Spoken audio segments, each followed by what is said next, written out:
The story kicks off with the awakening ceremony for the village children's job classes, and expectations for Errol are sky high. Since his mother is famed as one of the strongest swordswomen and his father is an archmage, so everyone figures he is bound to receive something pretty badass. Then his turn comes, the priest lays a hand on him, and instead of seeing a vision with a job title, his sight just floods with white from edge to edge. Suddenly the priest freezes on the spot because this almost never happens, and in cases like this, there's only one explanation. He finally declares that Errol, much like some useless kid with no future, is going to be permanently jobless. Classes are gifts handed down to people that let them focus on a role and unlock skills to grow stronger, so the outcome hits hard.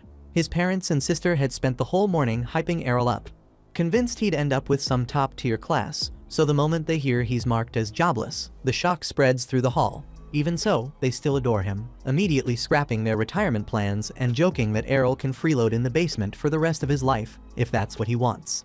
Errol says he has no desire to end up as some basement shut-in. People around him act like being classless dooms him to a bum's life, but he honestly doesn't see it as a big issue.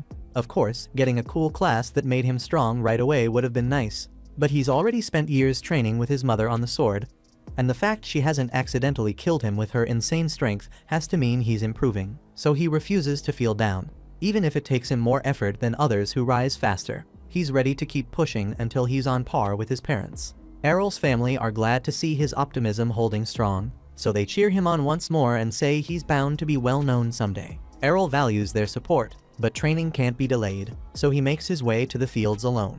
There, he hears the ring of steel nearby, so he goes to check and spots two children from the village in the middle of a duel to test out their new sword classes. Before long, one of the boys notices Errol watching from the corner over there, and they tell him he has no business here since this is not a place for a classless loser. Errol answers that there are no rules against him coming here to train, so he would prefer to practice in peace.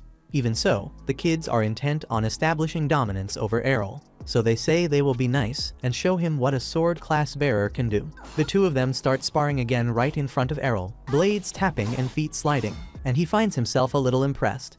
Their form is laughable at best, still it is fascinating to see how effective sword skills are when they kick in. The very first skill anyone with a sword class gets is called basic swordsmanship, and it lets you swing a sword decently well, even if you have never held one in your life, which clearly fits these two. He figures he might actually get useful practice if he goes up against them, so he steps in and says he would like a duel. The kids take offense at the idea that a classless guy thinks he can stand a chance, so they agree to the match. To ensure this, the first boy asks whether Errol has his divine protection, which in this world is a blessing everyone is born with. It wraps the body in a shield that can absorb a certain amount of damage. So Errol tells them he does have one, and the boys look relieved because that means they will not accidentally kill him during a duel. Right then, the first steps forward and charges at Errol, fully expecting to overwhelm him with the opening strike. Even so, Errol holds his ground better than expected. He keeps his guard tight and the angle clean, and the boy cannot spot a single weakness to exploit. He waves his friend over so they can jump Errol together, but Errol reads the setup and hops out of the line just in time. Anyway, he figures this is the perfect chance to test himself by taking on two guys at once, so he rushes straight at them. Within seconds, they're already down, and it turns out way easier than he expected. Any sane person would have just called it quits here, but the boys insist they haven't lost yet, saying that one didn't count. Right then, a red-haired kid shows up and tells the two to stop grumbling, because on a real battlefield, there are no second opportunities. Red hair has a reputation around here, so the boys do not argue. And as he walks up to Errol and says his skill with a sword is impressive for a classless bum. But still, the only reason he won was because those two were weaklings, so the redhead wants a fight to prove he is stronger. The boys tell Errol that Red Hair is the son of Captain Evans, the village's head guard, and Errol knows Evans since he used to come by their house to ask Errol's mom to help him hunt demons. As for the red-haired boy, he is doing this because he thinks his father is the greatest. Yet everyone else in the village says Errol's mom is stronger, which is true, and he cannot accept that. He wants it clear he is not lazy like those two over there. He awakened his sword skills a year ago and has not skipped a single day of training. He believes parents' skills are inherited by their children, so he is here to prove once and for all that his dad is the best by beating Errol.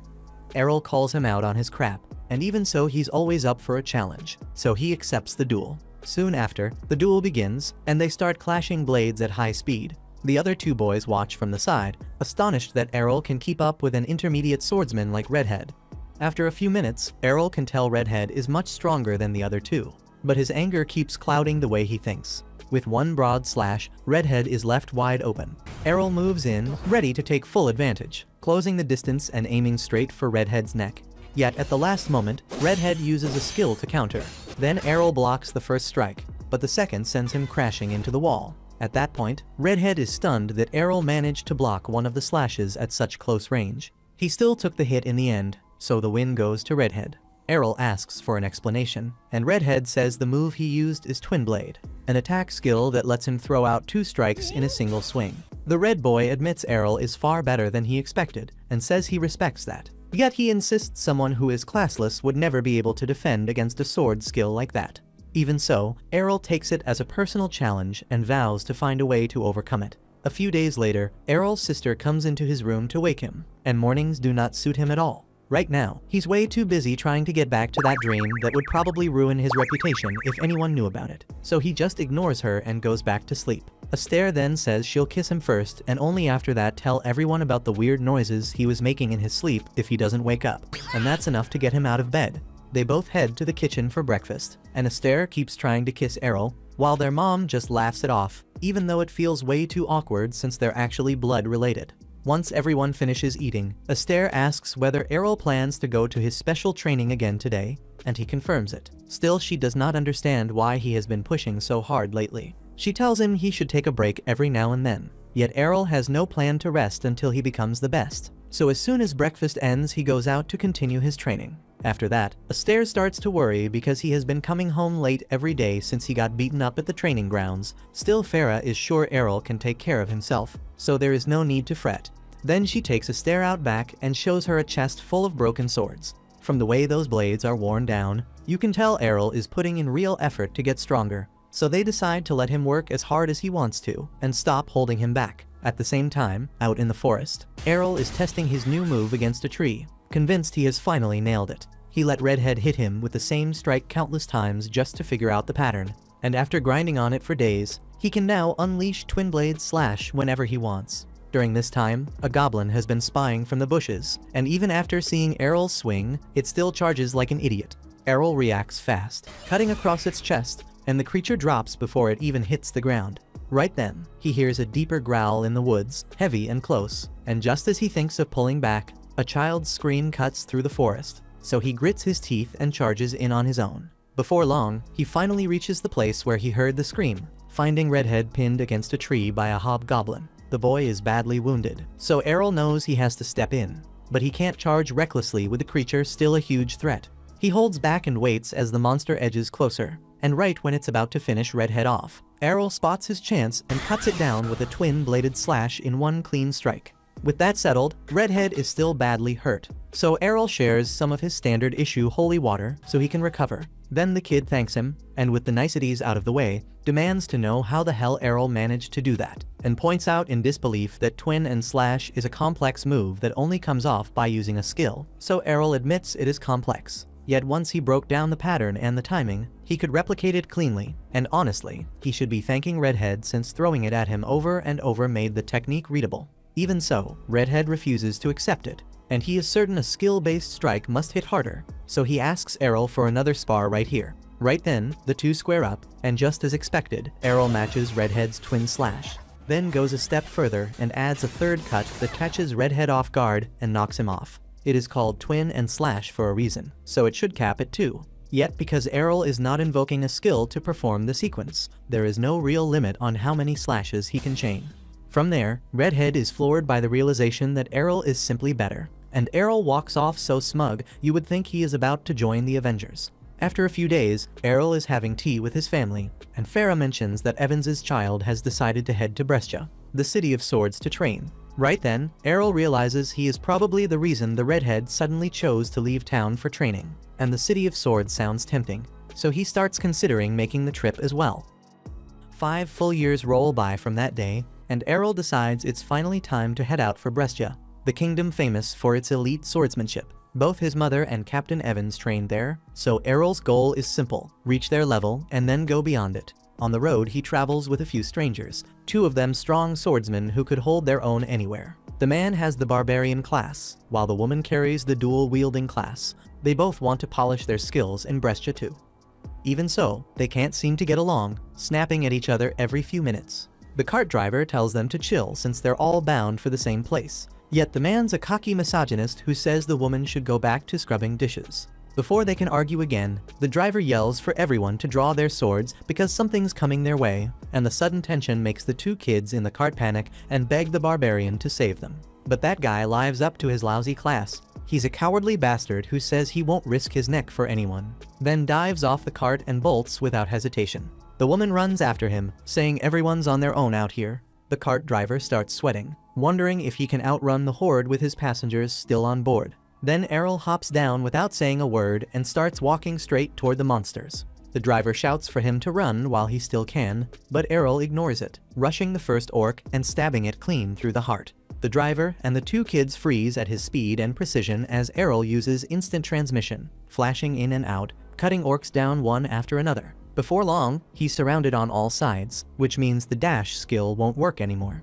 To the driver's disbelief, Errol pulls off a legendary move, the blade dance, spinning in a tight fury of slashes, mowing everything down at once. The driver can't figure out how Errol can use that skill, since it's supposed to belong only to swordsmen of the Sword Princess class, and those are always women. Right then, Errol charges straight at the orc leader, sidestepping its strike with crisp footwork before leaping onto the orc leader and driving his sword deep into the skull, ending it on the spot. He then heads back to the stunned driver and tells him to keep the trip to Brescia moving. When one of the kids asks what class he belongs to, he simply says he has no class at all, which leaves everyone shocked. He remembers 5 years earlier, when he showed his mother the new twin blade skill he had learned. She thought she was seeing things, but when Errol said he was training to replicate any skill he witnessed, she was overjoyed and promised to teach him every skill used by the Sword Princess class. Back in the present, the driver wakes him and says they have reached Brescia, the land of swords. Errol climbs down from the cart and sees the town center packed with people, swords strapped to their waists. Errol turns to the driver and asks whether he is an advanced level swordsman. At first, the driver claims he is just a cart driver, but Errol knows only skilled swordsmen can pick out those moves on the spot. The cart driver admits he is from the Holy Knights class, which is a solid class, but he gets bored of constant fighting, so he sometimes kicks back and relaxes while posing as a normal driver. The Holy Knight figures this is probably Errol's first time in the city and tells him he needs to find a guild first, as without a guild he will not be allowed to fight in tournaments, and in this city, winning tourneys is the main way swordsmen prove their worth and earn money. Errol answers that he does not care about the money, he wants to face the strongest swordsman this place can offer. When the driver hears that, he warns him to be wary of toxic corporate guilds, since they can drain your soul, and not in a good way. With that, the driver turns back and leaves while Errol steps into the city. He looks around at people announcing their guilds, hiring hands, and swordsmen lining up to try their luck with the better guilds. On the way, he bumps into a blonde named Lilia, who instantly clings to him like a clingy octopus, saying she is with a famous guild and wants him to join. Errol grows wary right away, since she seems desperate for members, so he refuses. But Lilia keeps tailing him and pestering him to join their guild again and again, while Errol is not a pushover and keeps refusing. He asks her which guild is the strongest here, and she grudgingly says the Shadowblade Guild is one of the top right now since it has 8 classes of swordsmen. He asks for directions and moves straight toward that guild. On the way, a guard stops him and sends him to the reception for the test. At reception, he finds a long line of budding swordsmen trying their luck to enter the famous guild, which gets Errol excited as he wonders what kind of strong people he will have to face. When his turn comes to register, the receptionist laughs at him for being classless, saying only people with an advanced swordsman class can apply for the guild trials. Errol says he is sure he can pass their trial, but the receptionist still refuses to register him.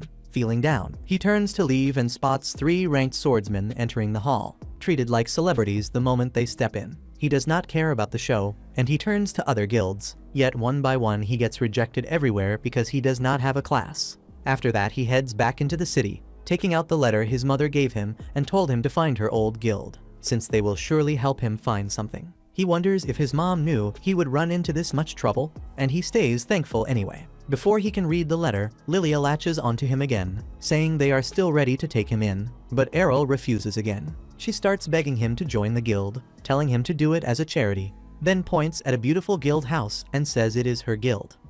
This surprises Errol for a moment.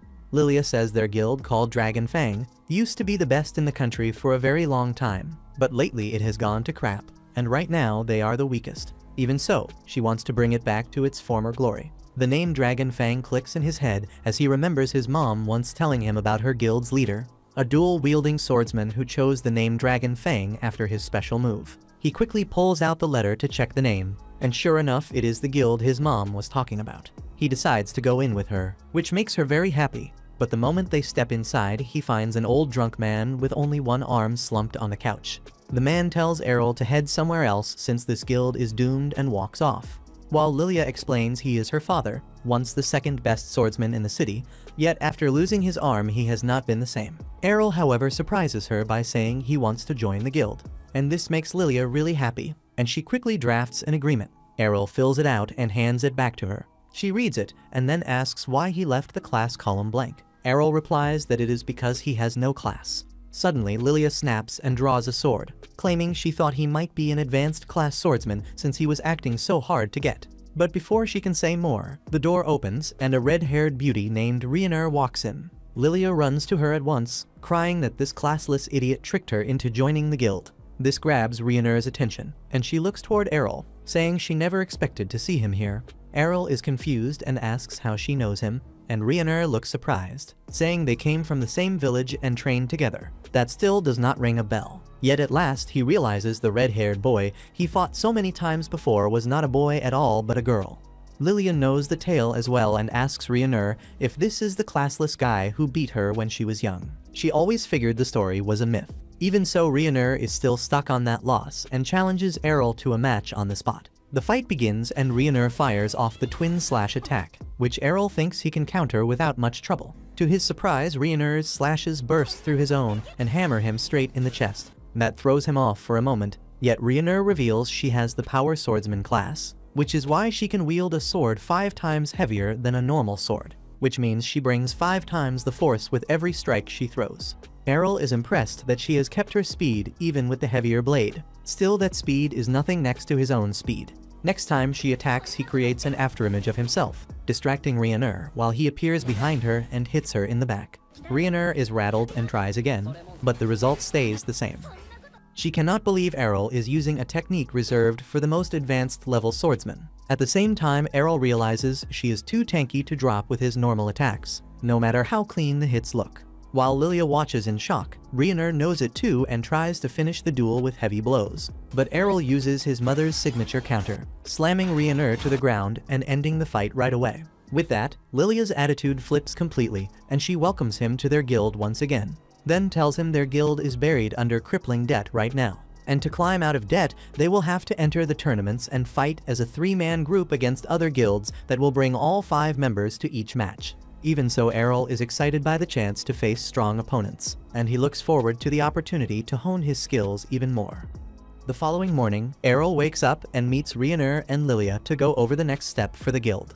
Now that everyone is here, Lilia says that since Dragon Fang has finally gathered 3 members, they have enough people to enter the team battle, so they will sign up for the guild competition this weekend. She explains the tournament runs in one-on-one elimination rounds, and each team is capped at a maximum of 5 members. Rhiannon feels a bit uneasy since they will be going in with only 3 members, but Lilia assures her it should not be too hard because she and Rhiannon are both B rank, so as long as they do not get matched against an A ranker, they should be fine. This is the first time Errol hears about this ranking system, so Lilia gives him a quick rundown and says there are a total of 4 ranks that outline the strength of an individual swordsman. Out of the 500 swordsmen in Brescia, there are only around 20 who count as A rank, while Rhiannon and Lilia land in B rank. Errol is not ranked yet, but since he managed to beat Rhiannon, Lilia figures he must be at least B rank as well. As long as the match placements don't screw them over, they've got a real shot at coming out on top. Speaking of that, the match brackets should be posted on the Colosseum notice board by now, so Lilia says she is going to check them right away. In the meantime, Rhiannon has Errol go put in some training until Lilia gets back. But before she can leave, Errol calls her back because he has a favor to ask. To start, since she's a power bladesman, he asks if she's got any abilities other than plain brute strength. And she says she's got one called Guts that basically lets her divine protection last longer than normal. Errol thinks it through and concludes the Guts skill would be an incredible asset for him in battle. so he steps up to Ryunur and asks her to hit him over and over. Ryunur starts blushing and asks if they can try something a little more normal since she thinks Errol is asking to do something indecent. But he says she is misunderstanding him, because the reason he wants her to hit him is that he assumes the gut skill is an ability that raises endurance. So the best way for him to reproduce it would be learning to take hits without relying on his divine protection. Ryunur is stunned when she hears Errol's plan and calls him crazy, because everyone knows skills are blessings from the goddess that depend on your class. Still, Errol reminds her she's already watched him pull off the twin blade and shadow skills, so there's no reason he couldn't copy the guts skill too. After that, in the training yard, he asks her to hand over her sword for a moment, and she agrees to give it to him, even if she has no clue what he's planning, since the weapon was custom made to be 5 times heavier than a regular sword, meaning there's no way he could wield it without the brute strength skill. Even so, Errol proves her wrong by drawing the blade with ease and swinging it around. She then asks how he manages that, so he explains that while the brute strength skill boosts you beyond normal, but steady training does too, and Errol has been putting in the work for years.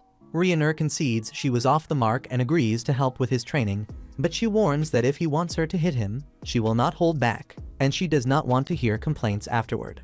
A few minutes later, Lilia rushes in with bad news. She just checked their tournament bracket, and of all the teams they could have faced, the organizers matched them with the Black Blade Guild, and those folks have 8 A rankers on the roster. Even so, Lilia says she is still confident she and the others can come out on top.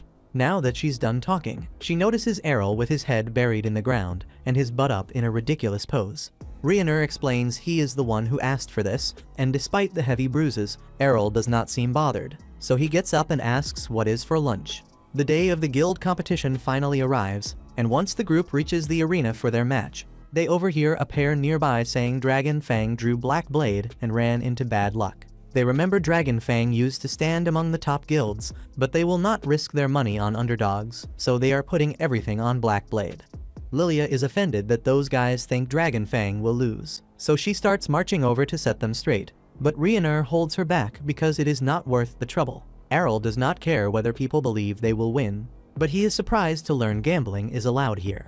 Ryunur explains that all Coliseum matches can be bet on, and as it stands the odds on their match are 20-1. Lilia is angry because that means no one expects them to win, but she says this could be a chance to make even more money. If they do not win, their guild is doomed either way, so she decides to take another loan, using her building as collateral so she can bet on their match. And Errol now gets how the guild fell into so much debt in the first place. Right then, Lilia hears a man laughing behind her, so she turns to see who it is, and to her annoyance she finds Jorg, the guildmaster of Black Blade, standing there smug as hell. Lilia asks him what he wants, and Jorg says he is just here to wish them luck, since he hates seeing how his former rival guild has fallen on rough times. He adds that he even heard they were desperate enough to accept a classless loser as a member.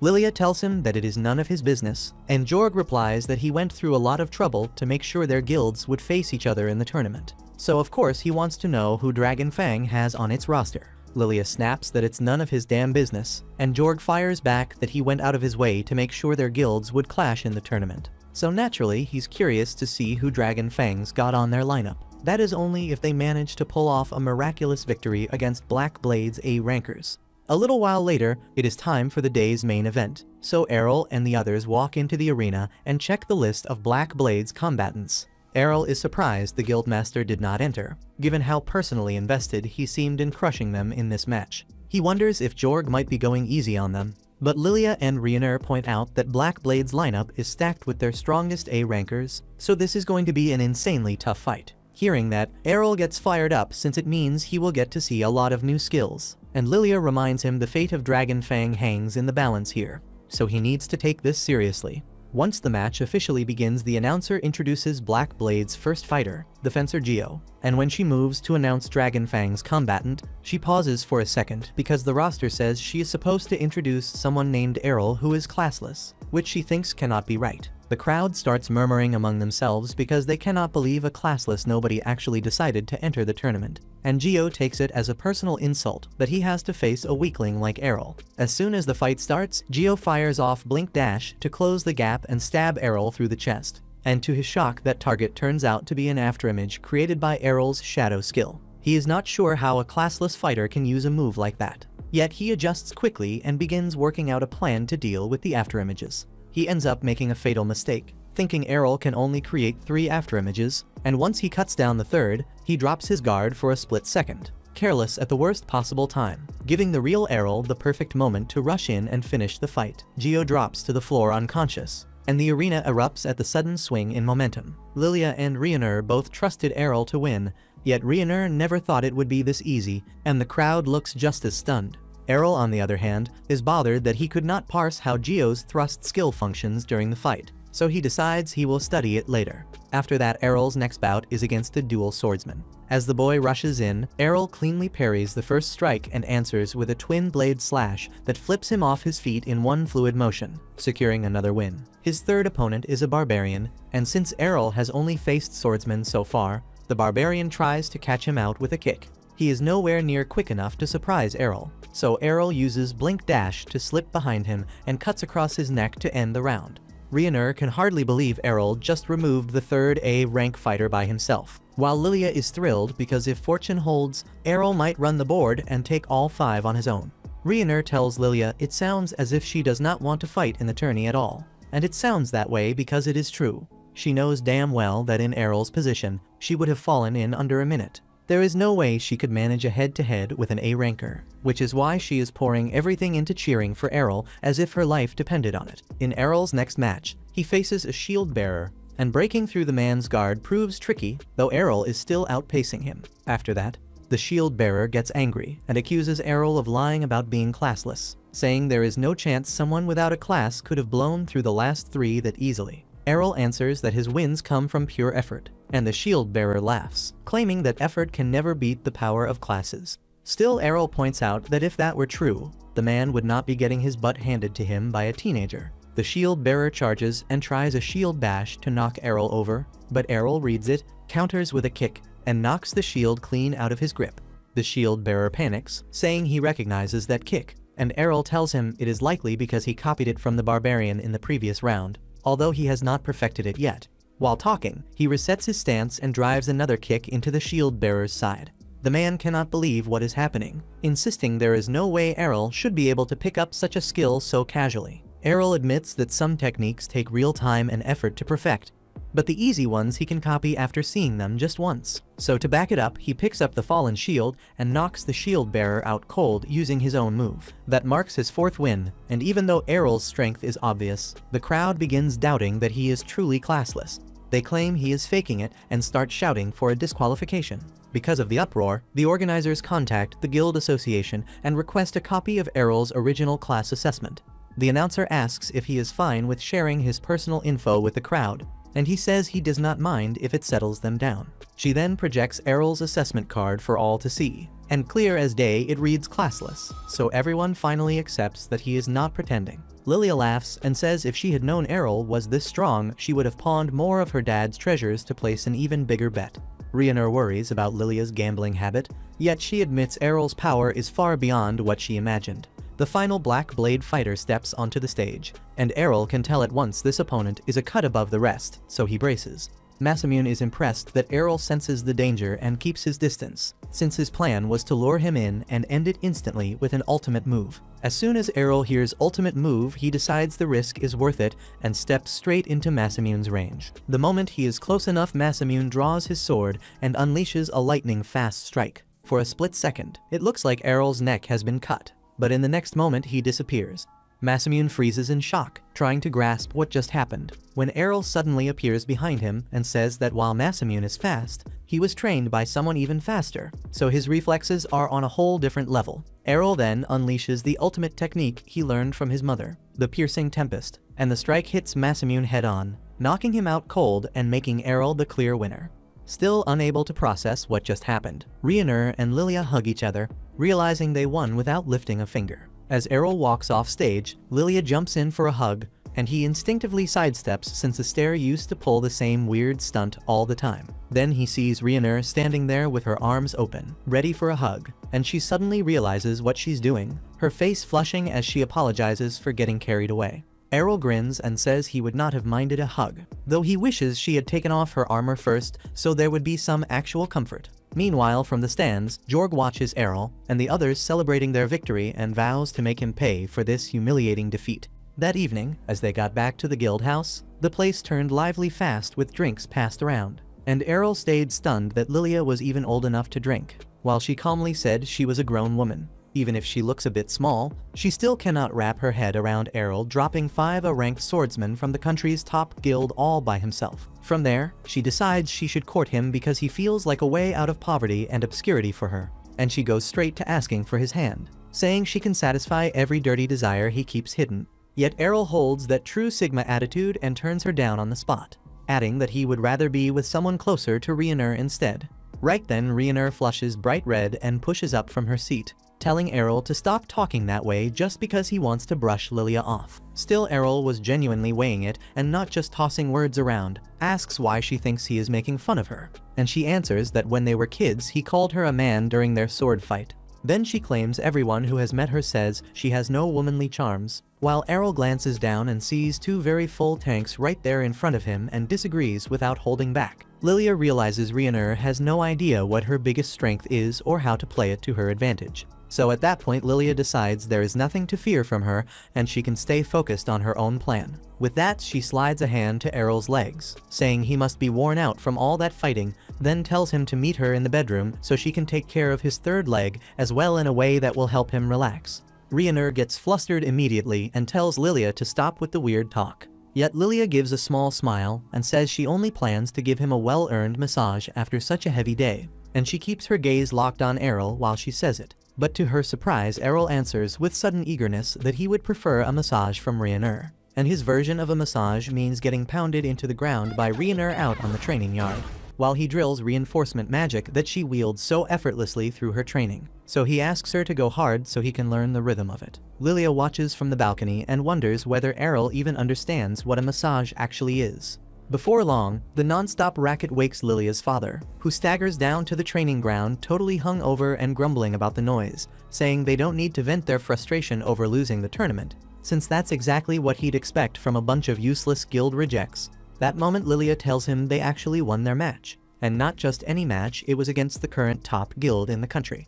Her words snap him out of it, though he mutters that Black Blade probably sent rank B or C newcomers as fodder. Yet Lilia hits him with another shock when she says every opponent was a rank, and Errol took all of them down by himself. That clears the fog from her dad's hangover as he stares at Errol, beat up and bandaged, trying to process whether this kid is really that strong. Lilia adds that she placed a stack of bets, and since Errol completely crushed his 5A rank opponents, she hit the jackpot.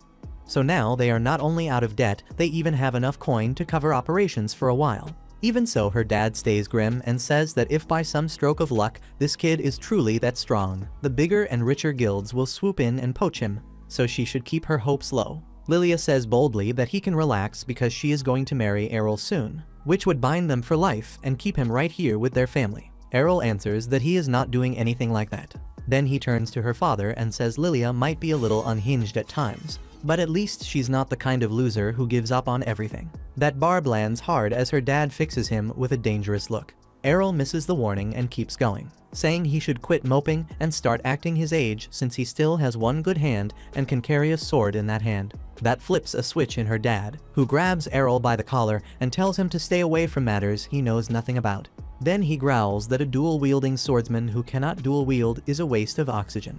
Errol fires back that he disagrees because he is a classless swordsman who is still competing and pushing to climb in this world. From there, her dad shoves him away and trudges upstairs without another word. Lilia and Rhiannon rush to Errol at once and ask if he is alright.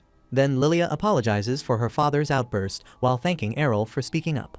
Errol says that even missing an arm and being out of the game for so long, her dad is still unbelievably strong, and it is a damn waste that he refuses to use that strength and the experience he earned over years of fighting. He turns the thought over in his head, thinking about all the slick skills he could learn from a dual-wielding master, and he promises he will fire up Lilia's father and push him to pick up the sword again. Lilia hears that hunger to learn new techniques and suggests he start running some of the dungeons near the city. Right then, Errol admits he knows nothing about dungeons, so Rhiannon spells it out, saying dungeons are underground cave networks where monsters spawn by the hundreds and the corridors are packed with traps. From there, she adds that it is one of the best places to learn new skills and level up through real combat, which will help them when the Sword God Cup rolls around. Errol still looks lost, so she explains that the city hosts a yearly tournament where the nation's top swordsmen compete to prove who stands as the best in the country. Right then, Lilia pulls out a form and tells Errol to fill it if he wants in. But to Rhaenyr's horror, he tears the paper in front of them. Rhaenyr, confused, asks if that means he doesn't want to join the contest. But Errol replies that Lilia tried to trick him and slipped him a marriage certificate instead. Lilia laughs and says she was just testing the waters, and Errol stops playing nice, locking her in a pro wrestling hold and clamping her neck under his arm like John Cena in the ring. The next morning, Errol wakes up to find Lilia trying to assault him, so he smushes her head with his hand, ties her to the bed, and calls her a clingy maniac as he walks out. The next morning, they head together toward the dungeon entrance. Lilia explains that everyone must stand in the teleportation circles to reach the floor they want, but you can only go to floors you've already visited. Hearing that, Errol gets curious and asks how far they've gone so far. Lilia says she reached floor 12, while Rhaenyr has made it to 14, and Errol instantly decides to go with Rhaenyr to the 14th. Still, Lilia tells him it doesn't work that way, and that he must physically reach a floor once before he can teleport there again.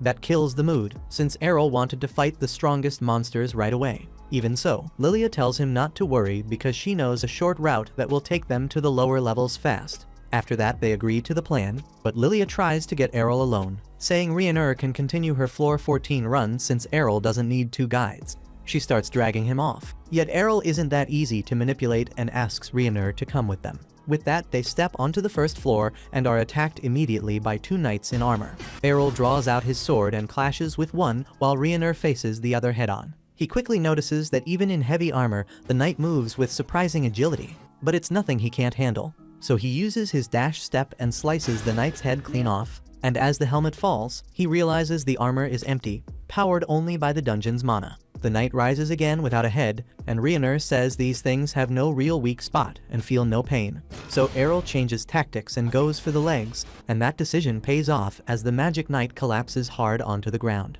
At that moment, Rhaenyr warns them that the enemies will regenerate soon, so they need to keep moving. Before they push deeper, Errol asks Lilia what her class is. She proudly says she's a fencer, flashing a smug little smile, and promises to teach him anything he wants in the training ground or in bed if he's willing to learn fast. Errol turns her down again and strides forward.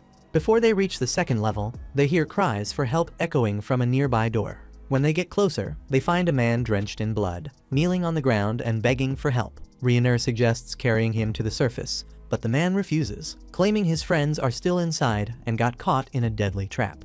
He pleads for them to rescue his group, but Lilia immediately shifts into business mode and asks for payment in return for any help. But the man is surprised by her request and pays a hefty sum from the money he earned shameless gambling. Still, Errol feels something off. While walking behind him, he notices that with that much blood loss, a man shouldn't even be able to sit upright, let alone walk all the way back to a dangerous area. So Errol realizes the blood and injuries are completely fake, but decides to keep that to himself, thinking it might lead to something interesting, or at least fun to watch. The man leads them to a hidden chamber where a trail of blood spirals toward a puddle in the center with a single gold coin lying inside. The moment Lilia reaches out to grab it, a teleportation circle flares under their feet with a bright flash. Rhaenyr immediately recognizes the trap, while the man grins and says he was paid well for such an easy job. Gripped by fear, he freezes as the magic circle suddenly catches him too, teleporting him alongside the others.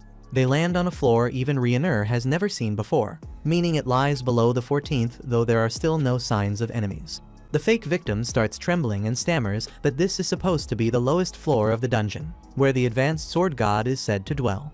Suddenly, a knight in rainbow enchanted armor steps forward. At that moment, Lilia refuses to believe the story about a sword god class that most people consider a mocking legend.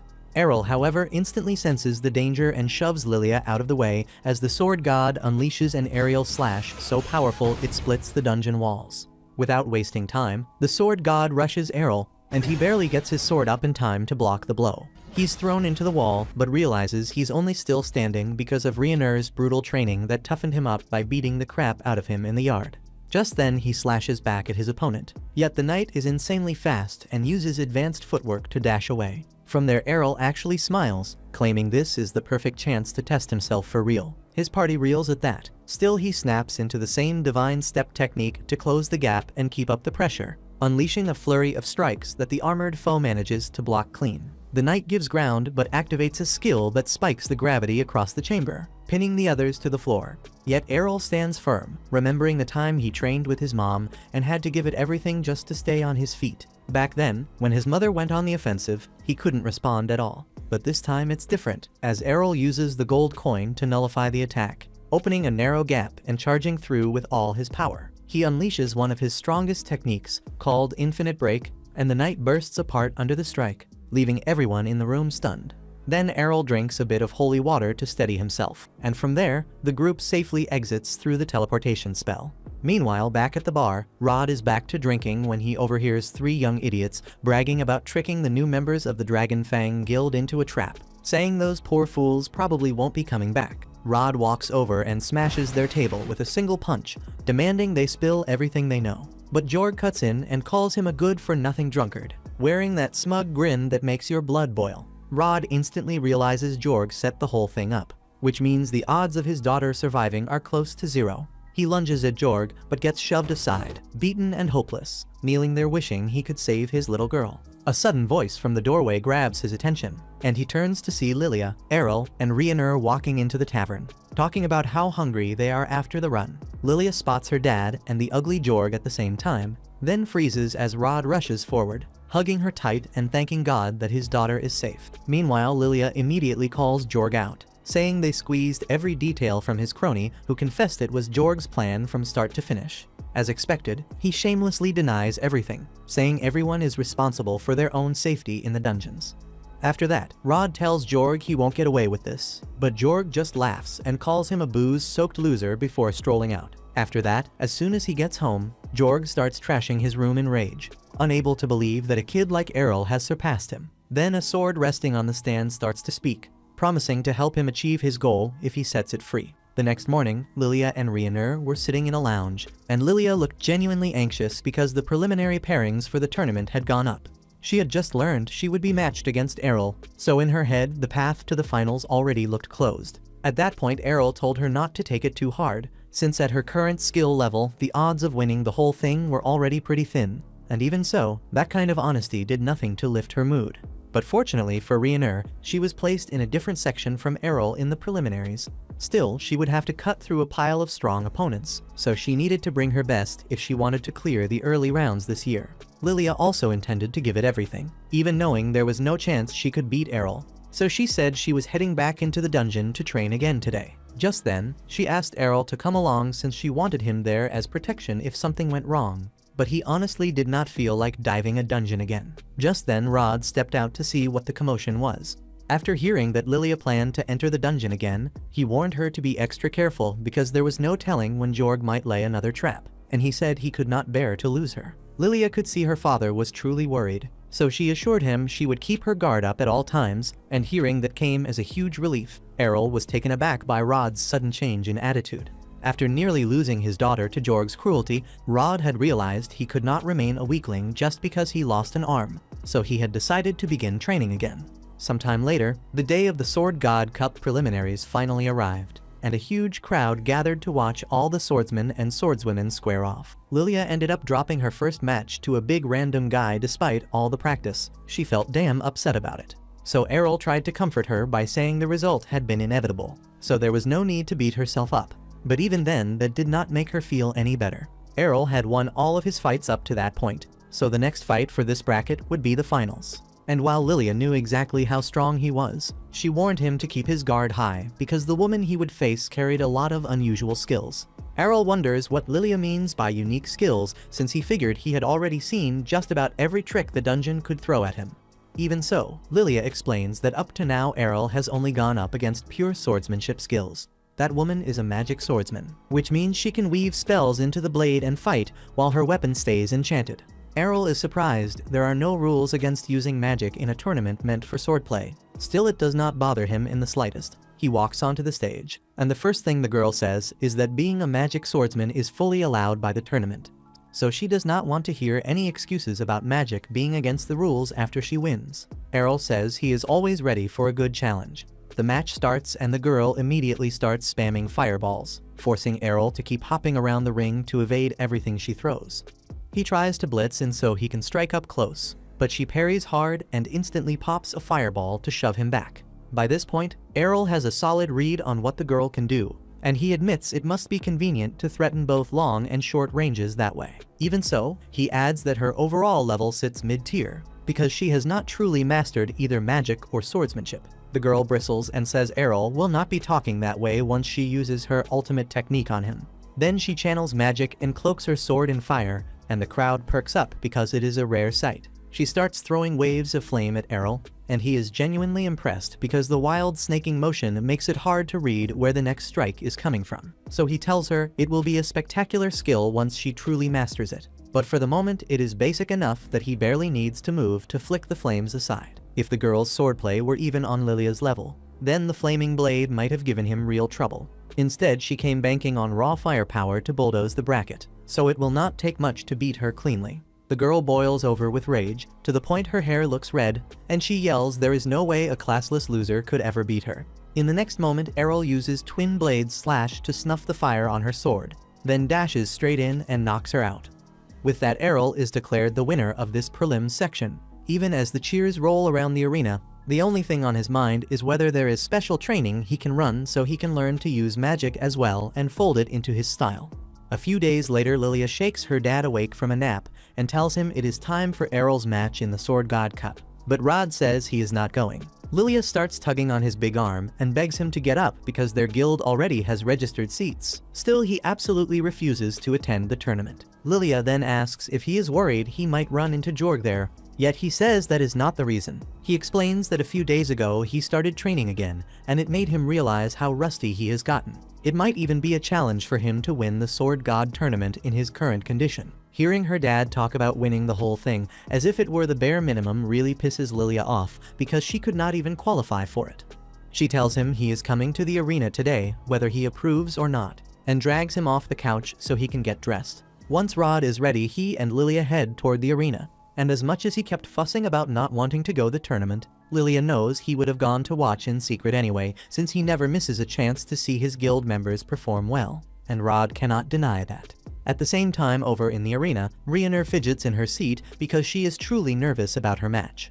Errol eventually shows up and asks if something is wrong since he has never seen her this anxious before. Rhiannon says she cannot help it because this is the biggest hermit in the city, and to make matters worse, she will not learn who her opponent is until the start of her match. So there is no telling what kind of fighter she will be up against. Right then, the announcer tells everyone that the first match of the day will be between last year's winner Jorg, the Sword Emperor, and the classless Errol. Errol is surprised he will be fighting Jorg first. Still, he is always ready for a good fight, so he heads out to confront Jorg.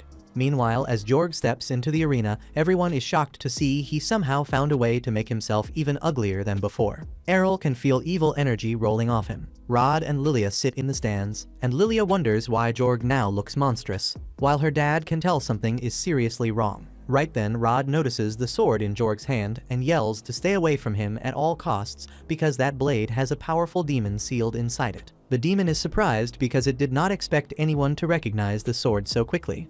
It is clear it has already taken full control of Jorg's body.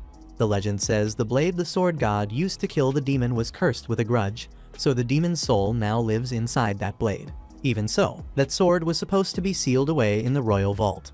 So Rod cannot grasp how Jorg ever got his hands on it. The demon says it was only a matter of time before some ignorant fool came searching for power and broke the seal to set it free.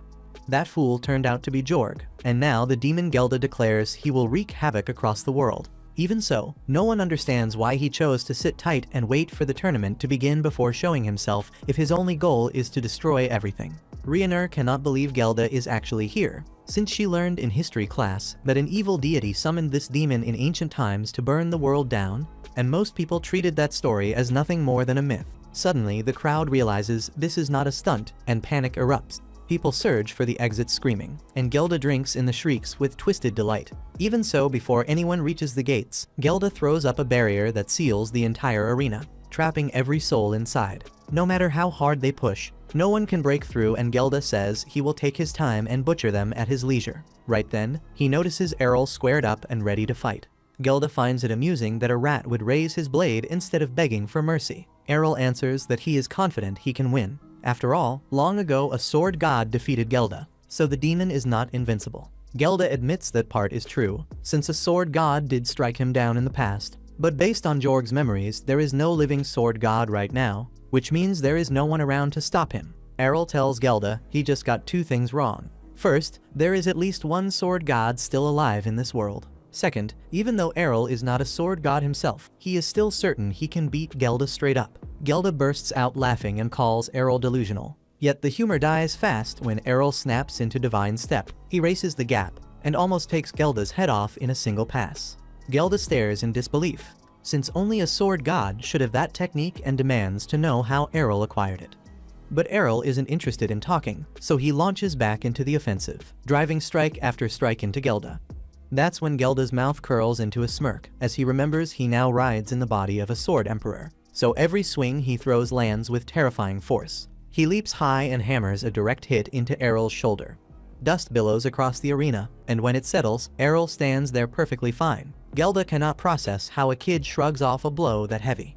Errol just says his training for the guts skill is finally paying off, and suddenly Gelda starts to get nervous because nothing he throws is working, and at this pace, it is only a matter of time before he goes down. Suddenly, Errol fires off the infinite break skill, hammering Gelda with hundreds of strikes in a single second. The final blow sends him flying before he crashes to the ground, unconscious, as Errol stands victorious. Jorg's body sits totally unprotected now, and Errol is confident Gelda should not be able to attack anymore, so he turns his back and starts walking away.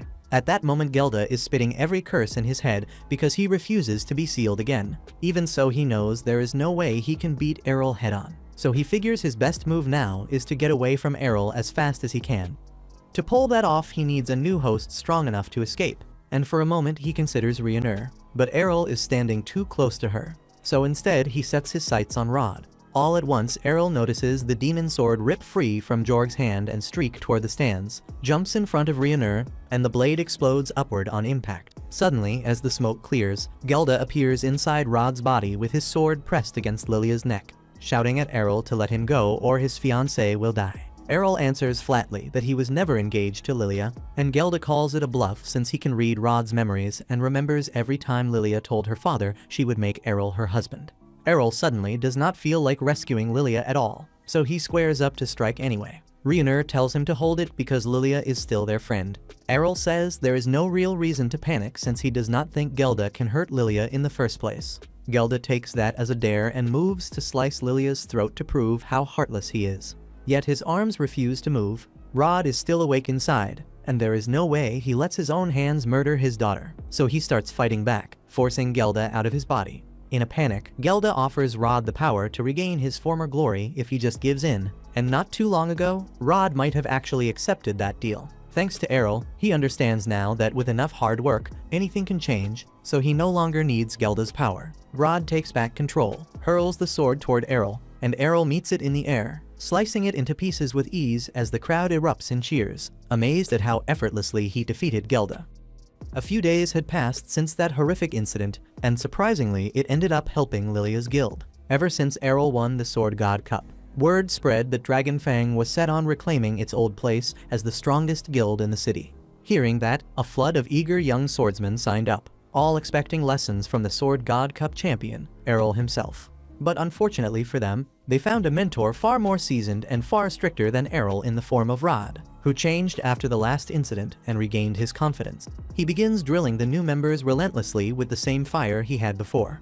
Meanwhile, one of the newcomers slips behind the wall to hide, but Lilia notices and walks straight over to confront him. She states that they accepted him into the guild only because he vowed to give everything and train with full dedication. The recruit feels hopeless, mumbling that he never imagined Rod himself would be the one to put them through such a brutal regimen. He then asks Lilia if Errol will train them as well, but Lilia lets out an exasperated sigh, saying that Errol dropped out of the guild after winning the Sword God Cup. She laments that even Ryunur went after him hoping to stop him. At the same time, Errol is already in the forest, riding in the cart of the same adventurer who first brought him to this city. The driver is surprised to see Errol leave Brescia so quickly, especially after winning the Sword God Cup, a feat that practically turned him into a celebrity. Errol answers calmly that since he won the Sword God Cup, which is meant to be the contest of the strongest swordsman, he has already beaten the best Brescia could offer, so he has no reason to remain here any longer. The driver is confused, since there is still plenty of appeal in the city of swordsmen,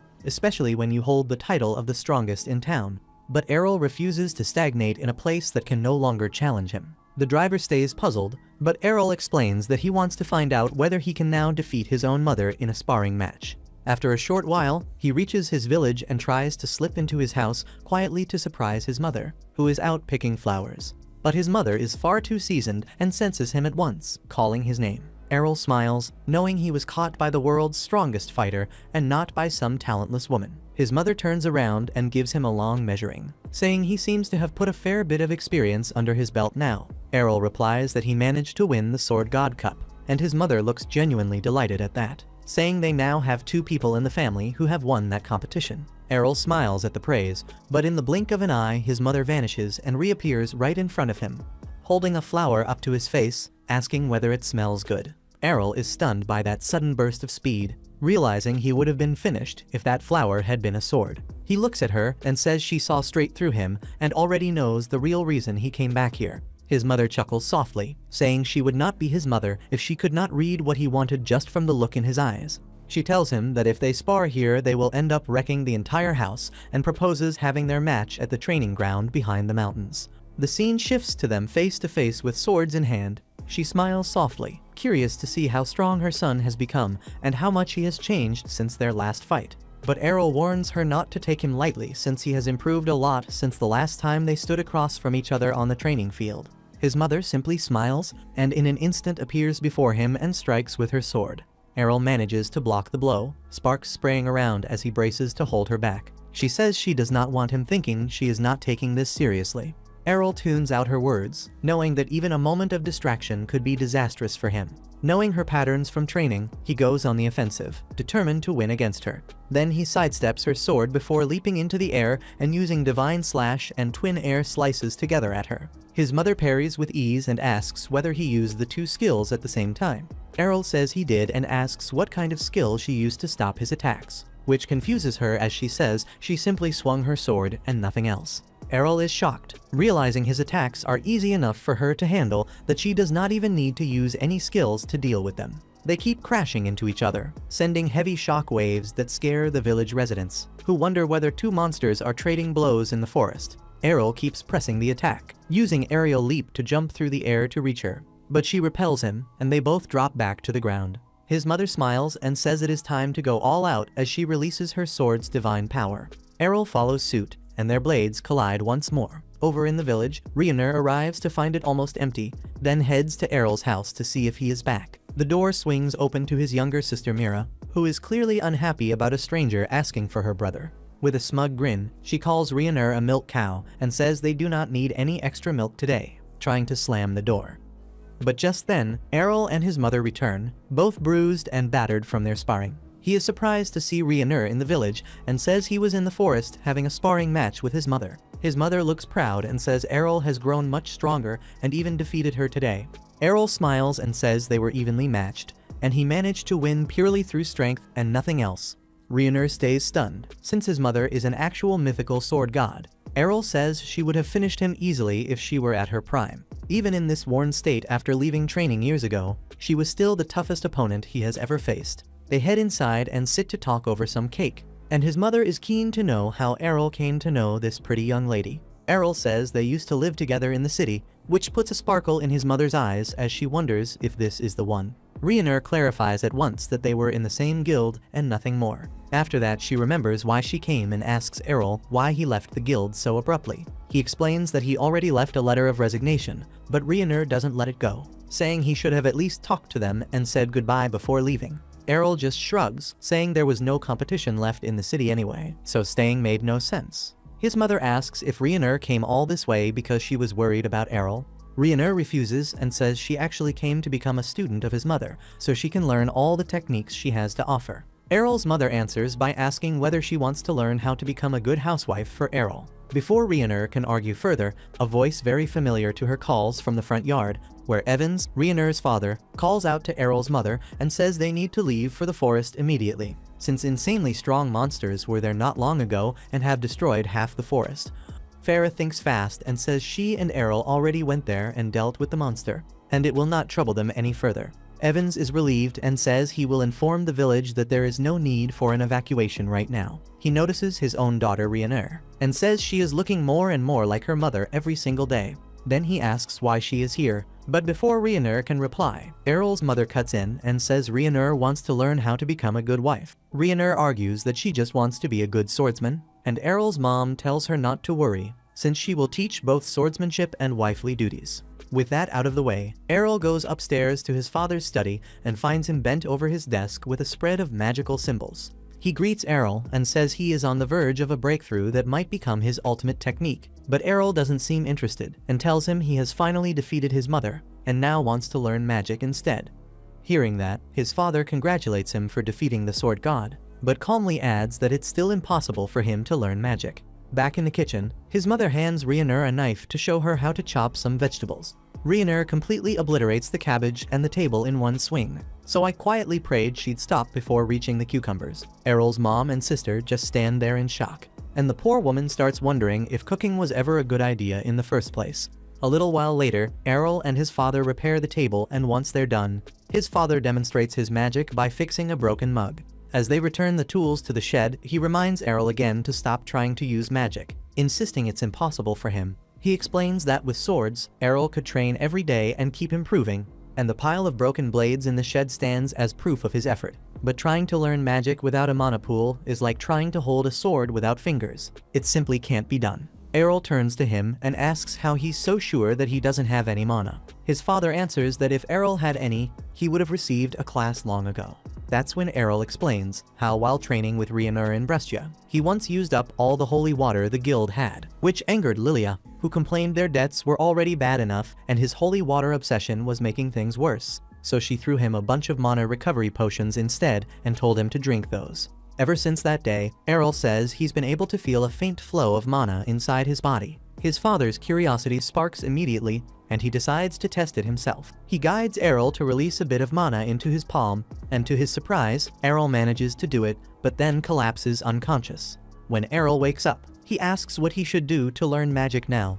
His father tells him his mana pool is smaller than that of a newborn baby, so the only way to expand it is through daily training. Since training is what Errol excels at, he starts buying mana potions and works on it every single day. And after 6 long months, he finally builds enough mana to be considered a complete beginner with a weak pool. Seeing his progress, his father can't hide his excitement and tells him to enroll at the Magic Academy where he himself once studied. He takes out an old parchment filled with spell formulas and explains that Errol will have to learn them if he wants to cast any real magic. And hearing that, Errol's mind starts racing with new possibilities about studying at the very place that made his father one of the best wizards in the country. That evening, the family sits down for dinner, and Errol's mother happily mentions how Rhaenyra is improving in both housework and swordsmanship, while his father adds with pride that Errol is now walking the path of a wizard, opening a whole new future ahead of him. 3 years have passed since then, and Rhaenyra has been training every day with Errol's mom to become both a better swordsman and a better housewife. That morning, Errol's mom gave her the task of preparing the morning tea, which stressed her out at first, but she quickly got to work and finally served it with trembling hands. She waited anxiously while Errol's mom took a sip, tasted it for a moment, then said she had done a great job and the tea was exactly right. Rhaenyra felt happier than she ever expected. Her little moment of joy was cut short by a cry from upstairs. It was Errol's younger sister Mira, shouting that when she went to wake Errol up, he was gone and only left a note behind. Both Rhaenyra and Errol's mom read it, and it contained just one line saying he was heading to Arsel, the city of magic, for training. His mom grew sad, thinking he could have at least said goodbye, while Mira kept crying. Rhaenyra realized then how her own reckless actions years ago must have affected her family when she left for the Sword City Brescia. Errol's mom immediately told Rhaenyra she didn't want her leaving like that. Rhaenyra assured her she would never do such a thing and still had a lot to learn from her. Errol's mom thought about how her oldest daughter had once left home and now Errol was gone again, wondering when she would get to see them both. At the same time, Errol was already outside the village, traveling with the same knight, apparently the only guy the anime's director ever hired for transport duty, who looked surprised to see him again. As they talked, the man said Errol was really strange. He went to the city of Brescia, achieved incredible feats of strength and skill, then left all the fame and fortune behind to return to a village that barely anyone even knew existed. Now, after disappearing for 3 whole years, he was heading to Arsel, the city of magic. Errol said he wanted to try his luck in the examination and see how he measured up against the others.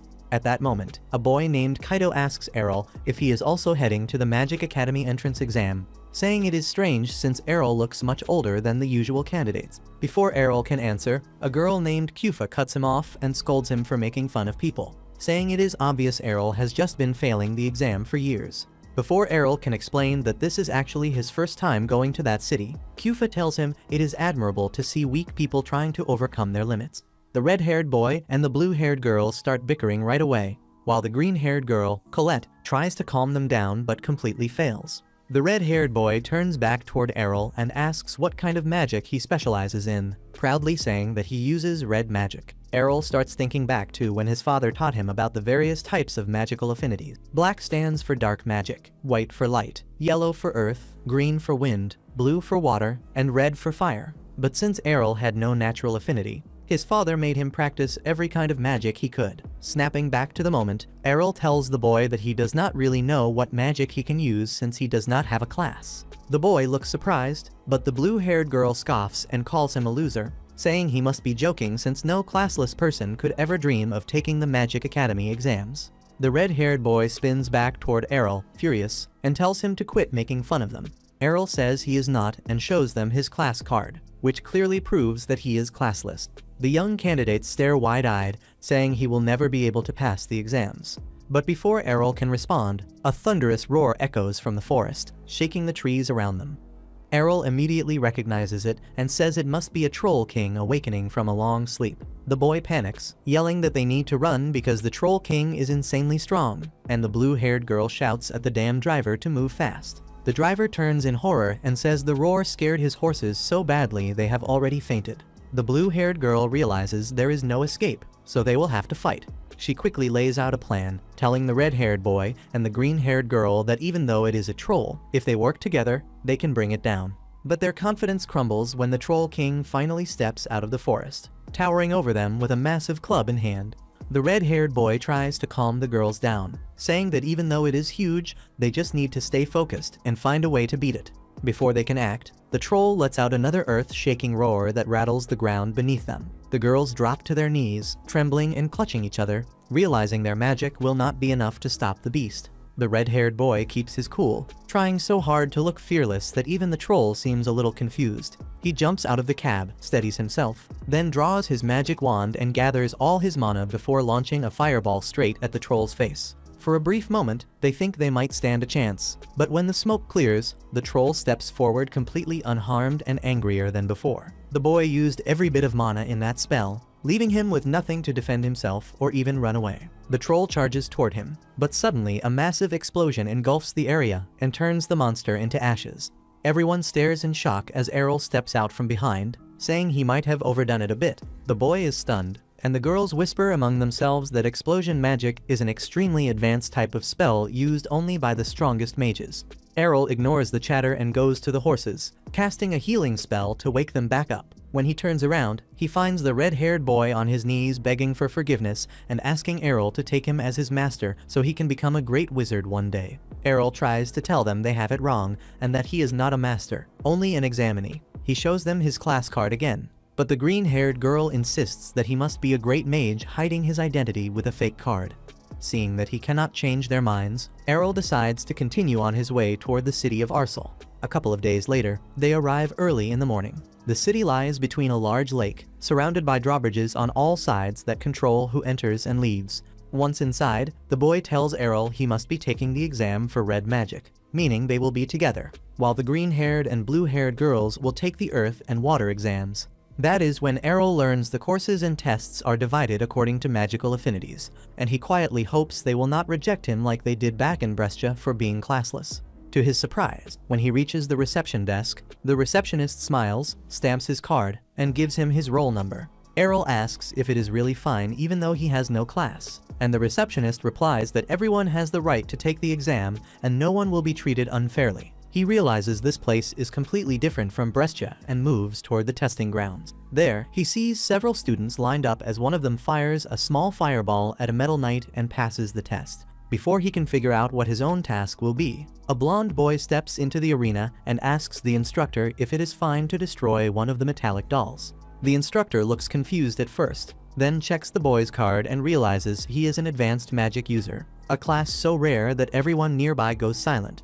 The crowd watches as the boy walks forward and casts a spell that summons a towering pillar of flame, completely engulfing the metallic knight. The boy looks proud of his display, but the red-haired boy blurts out that his Errol could do even better. The cocky boy turns sharply toward him and asks if he really thinks some random man could surpass an advanced magic user. The red-haired boy fires back, saying his Errol could roast him so badly even the troll would feel second-hand embarrassment. The arrogant boy scoffs, claiming those are empty words and no one could match his power or melt metal like he did. Errol finally cuts in, calmly pointing out that the knight has not melted at all. The instructor steps closer and explains that the knights are made of mythal, one of the toughest metals in existence, so it will not break or melt that easily. The red-haired boy mocks the arrogant brat again, dragging Errol into it by saying he would do far better. Errol smacks him lightly on the head, then steps forward into the arena. He decides to use the same spell the other boy cast, which already shocks everyone watching. The explosion that follows looks far less dramatic, just a narrow column of fire that seems weak and does no visible damage. The cocky boy bursts out laughing, but his laughter dies fast when the metallic knight suddenly slumps and melts into a pool of glowing liquid metal. The boy stares in disbelief, saying eruption magic should never be able to melt mythal. Errol replies that he used a modified version of that spell by focusing all the flames into one concentrated column, creating heat stronger than any normal eruption magic. Without saying more, Errol walks out of the arena and enters the blue magic section, where the blue-haired girl has just passed her test by hitting the target. She looks shocked to see him there, but Errol wastes no time, unleashing an ice edge strike that shatters the knight before heading toward the green magic arena, leaving the instructors and students speechless. Just outside, he spots the green-haired girl standing nervously, saying she has not registered yet because she is too scared. He gives her a short pep talk, boosting her confidence before walking her through the registration and guiding her toward the arena. The test for the green division is simple. They only have to produce a basic wind spell strong enough to spin the windmill in front of them. In true overkill fashion, Errol casts a tornado that tears the entire windmill apart, shredding it into pieces and leaving the instructor completely stunned. The green-haired girl steps up next, clearly nervous again, but Errol gives her another quick pep talk and nudges her forward. Thanks to that push, she manages to focus and passes her test as well. After that, Errol easily clears both the light magic and the yellow magic schools before heading toward the dark magic section. From the outside, it looks abandoned, not a single person in sight, until he suddenly hears a strange sound coming from a nearby box. He walks over to check it, but before he can lift the lid, a woman runs up crying that she has lost her pet and asks if he has seen it. Errol points toward the box, saying something is inside, and the woman immediately digs through it, pulling out a bizarre toad-like creature that looks straight out of a nightmare. She beams with pride and tells Errol she created the chimera herself, asking if he thinks it is cute. Errol forces an awkward smile, then suddenly gets startled by a skeleton appearing behind him. His instincts kick in, and he decapitates it with one swing of his wand. The skeleton scrambles to pick up its head, then tells him to relax, saying she is not a monster, but a beautiful office clerk, introducing herself as Latalia. Errol then asks where he can find the examination hall, and she explains that the dark magic school is open to everyone since they rarely get new students. With that, Errol successfully enrolls in all 6 schools. When he steps outside, the red-haired boy and the girls rush over and start arguing over which school Errol will be joining since he passed their tests too. Errol stuns them all by revealing that he cleared every single exam and plans to learn all 6 magical affinities from this point on. Thank you for watching to the end. If you enjoyed this recap, please hit the like button and subscribe. If you have any suggestions or tweaks, share them in the comments. They help me improve.